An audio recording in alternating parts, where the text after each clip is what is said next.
गोरखपुर गांव में चरण सिंह नाम का एक वैद्य रहता था। उस पूरे गांव के अंदर सिर्फ एक ही वैद्य था, इसलिए वो अपनी मनमानी चलाया करता था और गांव वालों से मनचाही दवाई के पैसे लिया करता था।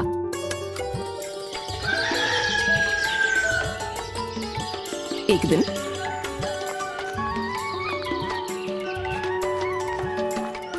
अरे वैद्य जी, अरे क्या हुआ मंगत राम, तो इतना हड़बड़ा क्यों रहा है? वैद्य जी, आपने जितनी भी दवाइयाँ और औषधि दी हैं, उनसे मेरी बीवी मीरा की तबीयत में कोई सुधार नहीं आ रहा है, बल्कि दिन पर दिन उसकी तबीयत और खराब होती जा रही है। अरे तो तू इतना परेशान क्यों हो रहा है? मैंने तुझसे कहा था ना कि तेरी बीवी की जो बीमारी है उसे ठीक होने में समय लगता है। मेरी दी हुई दवाई का असर धीरे होगा, लेकिन जो उसकी बीमारी है उसे वो जड़ से ठीक कर देगी। लेकिन वैद्य जी, 2 साल हो गए, ऐसी कौन सी बीमारी हुई है मेरी बीवी को? मैं हर बार आपसे पूछता हूँ, अब हर बार मुझे टाल देते हो। देख भाई मंगल, तेरी बीवी की बीमारी के बारे में मैं तुझे कुछ नहीं बता सकता, लेकिन हाँ बस अब उसकी बीमारी ठीक होने वाली है। तूने 2 साल इंतजार किया है, तो अब 5-6 महीने और रुक जा। क्या 5-6 महीने और? लेकिन वैद्य जी, उसकी हालत में तो मुझे कोई सुधार लग नहीं रहा है, बल्कि उसकी तबीयत तो पहले से भी ज्यादा खराब हो रही है। चल रुक, तू इतना परेशान हो रहा है तो मैं तुझे बहुत ही अच्छी दवाई देता हूँ, जिसे खाकर तेरी बीवी जल्दी ठीक हो जाएगी। हाँ वैद्य जी, आप मुझे जल्दी वो दवाई दे दीजिए। लेकिन भाई देख, वो दवाई बहुत अच्छी है, इसीलिए उसकी कीमत 1000 रुपए है। क्या 1000 रुपए? लेकिन वैद्य जी, मैं इतने पैसे कहाँ से लाऊंगा? अरे तो जब दवाई अच्छी है तो वो महंगी ही होगी। तुझे क्या लगा कि 100-200 रुपए की है? वो तो तेरी हालत ऐसी हो रही है, तू परेशान है, इसीलिए मैं तुझे ये दवाई बहुत ही कम दाम में दे रहा हूँ। नहीं तो मैं और लोगों से इस दवाई के 3000 रुपए लेता हूँ। वैद्य जी, मैं इतने पैसे कहाँ से लाऊंगा? 2 साल से मेरा सारा पैसा बस दवाइयों में ही जा रहा है। आप मुझे ये दवाई उधार दे दो, मैं जल्दी आपकी इस दवाई की पाई चुका दूंगा। क्या उधार? तेरा दिमाग तो ठीक है ना? ये सरकारी दवाखाना नहीं है जो तू यहाँ पर दवाई लेने आया है। जब तेरे पास पैसे नहीं है तो तू क्यों मेरा समय खोटी कर रहा है? चल निकल यहाँ से। वैद्य जी, आप ऐसा मत कीजिए, आप मुझे ये दवाई उधार दे दीजिए, मैं जल्दी आपके सारे पैसे चुका दूंगा। अरे तुझे मेरी बात समझ नहीं आ रही है? जब मैं कह रहा हूँ कि पैसे दे और ये दवाई ले जा, अगर तेरे पास पैसे नहीं है तो निकल जा यहाँ से। मैंने ये मुफ्त का दवाई खाना नहीं खोल रखा है। नहीं वैद्य जी, आप ऐसा मत कीजिए, मेरी बीवी बहुत बीमार है, आप मेरे साथ ऐसा मत कीजिए। तुझे मेरी बात समझ नहीं आ रही है क्या? अरे ओए कामचोर, कहाँ भाग गया? इधर आ, तुझे मेरी आवाज सुनाई दे रही है या नहीं? जी वैद्य जी, आपने मुझे बुलाया? मुझे कि मैं क्या तुझे आराम करने की तनख्वाह देता हूँ? अबे मक्कार, थोड़ा यहाँ रहकर काम धाम भी कर लिया कर, जब देखो बाहर बैठकर बस सोता रहता है। अरे नहीं वैद्य जी, मैं सो नहीं रहा था। अच्छा ठीक है, चलो मुझसे बहस मत कर और इसे पकड़कर बाहर निकाल यहाँ से। ये यहाँ बैठकर बस मेरा समय बर्बाद कर रहा है। वैद्य की ये बात सुनकर मंगत राम परेशान हो जाता है कि तभी वो वैद्य से बोलता है, नहीं रुकिए वैद्य जी। वैद्य जी, आप ये रख लीजिए और मुझे ये दवाई दे दीजिए। अबे मैं ये पीतल की अंगूठी का क्या करूँगा? वैद्य जी, पीतल की अंगूठी नहीं है, ये मेरी शादी की सोने की अंगूठी है, आप इसे रख लीजिए, मेरे लिए मेरी बीवी से बढ़कर कुछ नहीं है। आप ये रख लीजिए और मुझे ये दवाई दे दीजिए। ये हुई ना बात, अब ये ले दवाई, ये ले जा। ये ऐसी दवाई है जिसकी वजह से तेरी बीवी रातों रात ठीक हो जाएगी, ये ले। मंगत राम वैद्य से वो दवाई लेकर वहाँ से चला जाता है।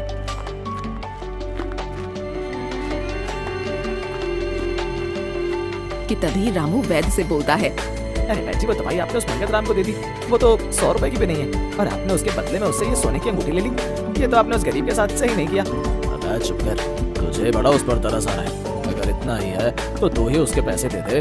अरे वैद्य जी, आप तो बुरा मान गए, मैं तो बस ऐसे ही। अबे तेरी तनख्वाह के पैसे ऐसे ही निकलते हैं। मैंने जो ये वैद्य की दी सीखी है, वो इन लोगों का मुफ्त में इलाज करने के लिए नहीं सीखी। इस पूरे गाँव में सिर्फ एक मैं ही वैद्य हूँ, तो उसका कुछ फायदा तो मैं उठाऊंगा ही ना। वैसे वैद्य जी, आप कुछ ज्यादा ही नाइंसाफी कर रहे हैं बेचारे इन गरीब गांव वालों के साथ। काम छोड़, तू चुप कर, तू सिखाएगा मुझे कि क्या गलत है और क्या सही। वैसे कुछ दिनों से देख रहा हूँ कि तू अपनी औकात से ज्यादा ही अपनी जुबान चलाने लगा है। धंधा कैसे चलाना है इसका पाठ तो मुझे देगा। चल निकल यहाँ से। वैद्य जी, मैं तो बस। चल आप चुप कर, मुझे काम मत सिखा, कैसे करना है और जाकर अपना काम कर। और देख, बाहर अगर कोई मरीज है तो उसे अंदर भेज। चल निकल। नालायक कहीं का, मेरे अच्छे खासे मूड को खराब कर दिया। अब जा, मेरी शक्ल क्या देख रहा है तू? वैद्य से ये बात सुनकर रामू बाहर चला जाता है और उधर मंगत राम दवाई लेकर अपने घर चला जाता है।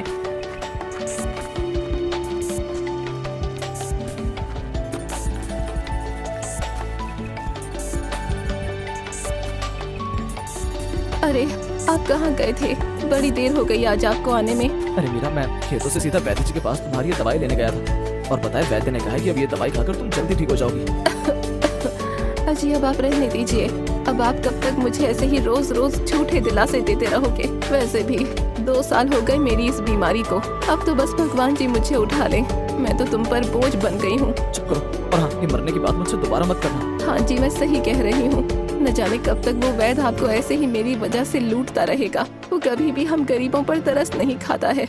जब देखो बस महंगी महंगी दवाइयाँ देता रहता है। अरे मेरी प्यारी मीरा, तुम परेशान मत हो और बस ये दवाई खा लो।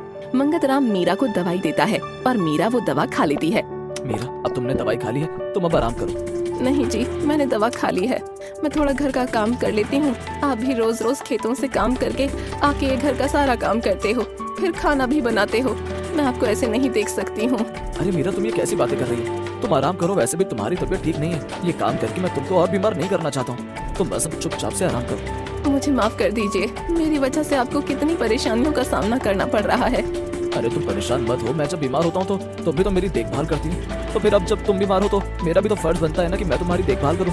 चलो अब तुम आराम कर लो, मैं इतने घर में थोड़ा काम कर लेता हूँ। ऐसा कहकर मीरा लेट जाती है और मंगतराम घर के काम करने लगता है। आज तो मैं भी बहुत थक गया हूँ, क्या करूँ? अब मीरा बीमार है तो ये काम मुझे ही करने होंगे। मंगतराम वहाँ खड़ा ही होता है कि तभी उसके घर के बाहर एक बूढ़ी अम्मा आती है। अरे बेटा, क्या तुम मुझे एक गिलास पानी पिला सकता है? इस गर्मी में चलते हुए मेरा गला बहुत सूख रहा है। अरे बूढ़ी अम्मा, हाँ जरूर, मैं अभी पानी लेकर आता हूँ। ऐसा कहकर मंगतराम अंदर से गिलास में पानी लेकर आता है। बूढ़ी अम्मा, ये लीजिए पानी। तभी वो बूढ़ी औरत अपना गिलास मंगतराम की तरफ करती है। बेटा ये ले, मुझे इस गिलास में पानी दे दे। बूढ़ी अम्मा, आप इसी गिलास में पानी पी लीजिए। अरे नहीं बेटा, मैं एक नीची जात से हूँ, इसलिए मैं तुम्हारे इस गिलास में पानी नहीं पी सकती हूँ। अगर मैंने ऐसा किया तो तेरा ये गिलास अछूत हो जाएगा। अरे बूढ़ी अम्मा, तुम ये कैसी बात कर रही हो? आज के समय में भी तुम ये ऐसी बातें करती हो? ये जात से कुछ नहीं होता। आप ये गिलास लीजिए और इसी में ही पानी पीजिए। अरे बेटा, अगर सभी लोगों की सोच तेरी तरह हो जाए तो हम जैसे लोगों का जीवन भी सुखी रहेगा। ऐसा कहकर मंगतराम पानी का वो गिलास बूढ़ी औरत को दे देता है और बूढ़ी अम्मा पानी पीने लगती है कि तभी मंगतराम के घर के अंदर से खांसने की आवाज आती है। अरे बेटा, ऐसा लग रहा है तेरे घर में कोई बहुत बीमार इंसान है। हाँ बूढ़ी अम्मा, 2 साल से मेरी बीवी बहुत बीमार है। मैं उसकी बहुत देखभाल करता हूँ और समय पर दवाइयाँ भी देता हूँ, लेकिन न जाने क्यों उसकी बीमारी में कोई सुधार नहीं आ रहा है। मैं उसके लिए बहुत परेशान हूँ। अरे बेटा, तू परेशान मत हो, तेरी सारी परेशानियाँ बिल्कुल खत्म हो जाएंगी। तूने इस बूढ़ी औरत को इतनी गर्मी में पानी पिलाया है, भगवान तेरी मदद जरूर करेगा। देख, मैं तेरी बीवी के लिए भगवान से प्रार्थना करूंगी जिससे तेरी बीवी जल्दी ठीक हो जाए। हाँ बूढ़ी अम्मा, आप मेरी बीवी के लिए प्रार्थना जरूर कीजिएगा। बेटा तू ये गिलास रख ले। अरे बूढ़ी अम्मा, मैं इस गिलास का क्या करूँगा? अरे बेटा, मैं इस गिलास का क्या करूंगी?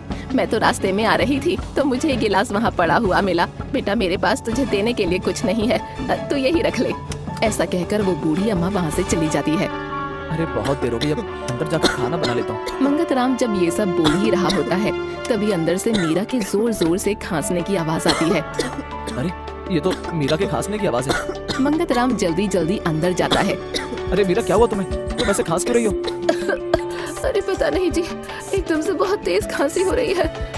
आप जरा मुझे एक गिलास पानी दे दीजिए। अब हाँ, देता हूँ। ऐसा कहकर मंगतराम अंदर रसोई में जाता है तो देखता है कि वहाँ पर एक भी बर्तन नहीं होता। अरे यहाँ तो एक भी बर्तन नहीं है, लगता है सारे बर्तन छूटे हो रखे हैं। चलो इसी गिलास में पानी दे देता हूँ। मंगतराम मीरा को बूढ़ी अम्मा के दिए हुए गिलास में पानी पिला देता है। जैसे ही मीरा उस गिलास से पानी पीती है तभी वो एकदम से ठीक हो जाती है। अरे जी, आपने मुझे ये क्या पिलाया है? मीरा, ये तो सिर्फ पानी ही था। अरे नहीं जी, ये सिर्फ पानी नहीं था। इसे पीकर तो मुझे बहुत अच्छा लग रहा है। ऐसा लग रहा है जैसे मैं बिल्कुल ठीक हो गई हूँ और मुझे एकदम तरोताजगी महसूस हो रही है। मुझे ऐसा लग ही नहीं रहा कि मैं पिछले 2 सालों से बीमार हूँ। अरे वाह, तो ये तो एकदम चमत्कार है। लगता है कि वो वैद्य की दी हुई दवाई ने अपना असर दिखाया है। अरे नहीं जी, ये मुझे चमत्कार उस वैद्य की दवाई का नहीं लग रहा, क्योंकि मैं इतने समय से दवाई ले रही हूँ।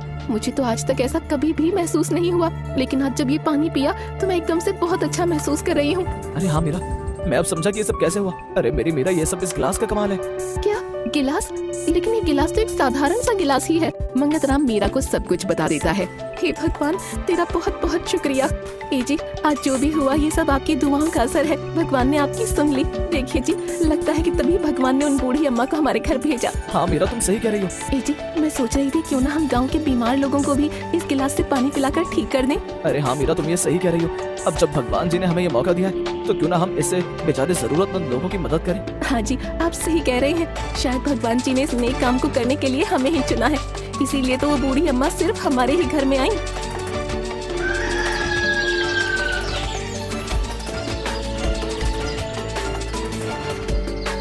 अगले दिन से ही अब मीरा और मंगत राम बीमार लोगों की मदद करने लग जाते हैं, इसलिए उनके घर के बाहर बीमार लोगों की भीड़ लग जाती है। तभी उन लोगों में से एक बूढ़ा आदमी बोलता है, अरे रुको रुको, जरा मुझे ये देखने दो। वैसे भी मैं बहुत दिनों से बीमार हूँ। ये लीजिए बाबूजी। मंगत राम उस बूढ़े आदमी को उस जादुई गिलास में पानी दे देता है और उस पानी को पीते ही वो बूढ़ा आदमी एकदम ठीक हो जाता है। अरे वाह रे मंगत राम, ये इस गिलास से पानी पीकर तो लगता है कि जैसे मैं कभी बीमार ही नहीं था। उस बूढ़े आदमी को ठीक होता देख वहाँ खड़े सभी लोग आपस में उस गिलास से पानी पीने के लिए बहस करने लगते हैं। अरे अरे रुकिए, आप सब एक एक करके इस गिलास से पानी पी लीजिए। आप लोग लड़िए मत, एक एक करके आइए और ये पानी पीजिए। मीरा की बात सुनकर सभी लोग एक एक करके उस गिलास से पानी पीने लगते हैं कि तभी ये सब होता हुआ कालू देख लेता है। अच्छा तो ये बात है। कालू जल्दी जल्दी वैद्य के पास जाता है।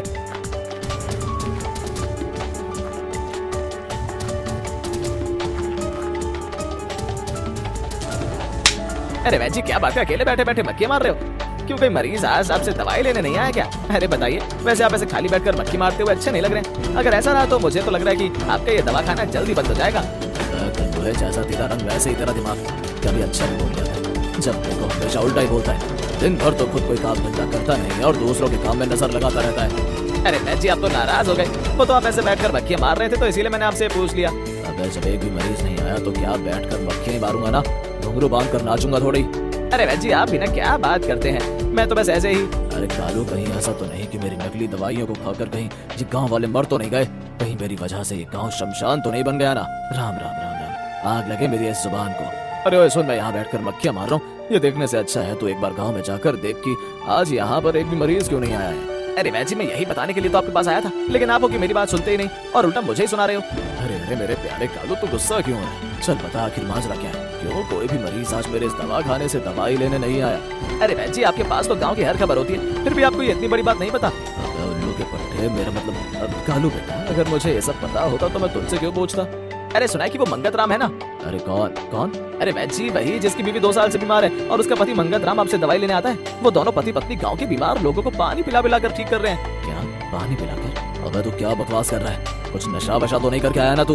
अबे पागलों के राजा, सिर्फ एक पानी पीने से ही बीमार लोग कैसे ठीक हो सकते हैं? अच्छा, ऐसा नहीं हो सकता तो तुम खुद जाकर ही देख लो, अगर तुम्हें लग रहा है कि मैं झूठ बोल रहा हूँ तो।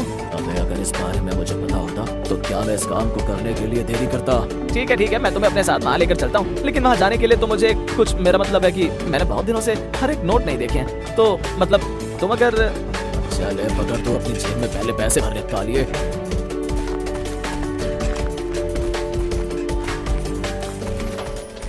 थोड़ी ही देर में कालू उस वैद्य को लेकर मंगत राम के घर के पास जाता है। तभी वैद्य मंगत राम से बोलता है, काला जादू करने वाले, तूने क्या यहाँ पर तमाशा लगा रखा है? तू क्यों इन बेचारे गांव वालों को लूट रहा है? पानी पिला पिला कर इन लोगों को मारेगा क्या? पाखंडी काला जादू करने वाले। नहीं नहीं वैद्य जी, आप ये क्या कह रहे हो? देखो मेरी बीवी भी ठीक हो गई है, मैं कोई काला जादू नहीं कर रहा हूँ। अरे चुप कर, बिना दवाई खाए भला कोई कैसे ठीक हो सकता है? और रही बात तेरी बीवी की, तो वो तो मेरी दी हुई दवाई की वजह से ठीक हुई है। अरे वैद्य जी, आप तो रहने ही दीजिए, वो तो हम सभी गाँव वालों को पता है कि आपकी दी हुई दवाई कितना असर करती है, और भला नकली दवाई से कौन ठीक होता है? ये सब बातें सुनकर वैद्य उन सब गांव वालों में खड़े एक बीमार आदमी को बुलाता है। अरे ओ चाचा, इधर आ, मुझे बहुत ही ज्यादा बीमार लग रहा है, तू पहले इसे ठीक करके दिखा, नहीं तो मैं तुम दोनों को चालूबंदी करने के जुर्म में दरोगा से गिरफ्तार करवा दूंगा। हे भगवान, कृपया करके मुझ पर कृपा करना। वैद्य के कहने के अनुसार मंगत राम उस बूढ़े आदमी को उस गिलास में पानी दे देता है और वो बूढ़ा आदमी पानी को पीकर ठीक हो जाता है। अरे वाह, मैं तो बिल्कुल ठीक हो गया हूँ। उस बूढ़े आदमी से ऐसा सुनकर वैद्य हैरान हो जाता है। कैसे भी करके मुझे मंगत राम से एक गिलास लेना ही होगा, इस गिलास पर सिर्फ मेरा ही हक है। अरे चलिए, गिलास मुझे दे, मैं इस गांव का वैद्य हूँ, तो इस गिलास को कैसे और कहाँ इस्तेमाल करना है वो तुझसे ज्यादा मुझे पता है। ऐसा कहकर वैद्य मंगत राम से वो गिलास ले लेता है नहीं नहीं, आप ये गिलास नहीं ले जा सकते हैं। हाँ वैद जी, मीरा सही कह रही है कि ये गिलास आप नहीं ले जा सकते। कम से कम आप अब इस गिलास से हम गरीब लोगों को कुछ तो भला होने दें। अरे चुप कर, मुझे पता है कि इस गिलास को कैसे इस्तेमाल करना है और कैसे नहीं। मैं एक वैद्य हूँ, मैंने वैद्यगिरी पढ़ी है और वैसे भी मैं इस गाँव का वैद्य हूँ। तो तू मुझे ये मत सिखा कि कौन इस गाँव में बीमार रहेगा और कौन नहीं। अरे वैद्य जी, आप हमारे साथ ऐसा नहीं कर सकते। आप ये गिलास हमें दे दीजिए। अरे चुप कर, अरे बीमार तो मैं भी हूँ, क्यों ना इस गिलास का पानी मैं भी पी लूँ। ऐसा कहते ही वैद्य उस गिलास से पानी पीता है। अरे चलो, अब तुम लोग यहाँ क्या कर रहे हो? चलो जाओ, अब तुम लोग भी जाओ यहाँ से। वैद्य जैसे ही बोल रहा होता है तभी उस वैद्य का गला खराब हो जाता है और वो खांसने लगता है। अरे चले जाओ तुम लोग, और अब गांव में जो भी लोग बीमार हैं वो सब 1,000 रुपए लेकर शाम को मेरे वैद्य दिखाने में आ जाना और आकर इस गिलास से पानी पी लेना। अरे ये मेरी आवाज को क्या हो रहा है? अरे अरे मेरी आवाज को क्या हुआ? वैद्य को ऐसे देखकर गांव के सभी लोग हंसने लगते हैं कि तभी उनमें से एक आदमी बोलता है, अरे देखो देखो उसकी आवाज, ऐसा लग रहा है जैसे कोई गधा ढेंचू ढेंचू कर रहा है। अरे ये तो इसके साथ बहुत ही अच्छा हुआ है। अरे गधे के बच्चे, मुझे तो तेरी ये आवाज सुनकर बहुत अच्छा लग रहा है। जरा एक बार गधे की तरह ढेंचू ढेंचू कर। हाँ? वैद्य की आवाज सुनकर वहाँ खड़े सभी लोग जोर जोर से हंसने लगते हैं।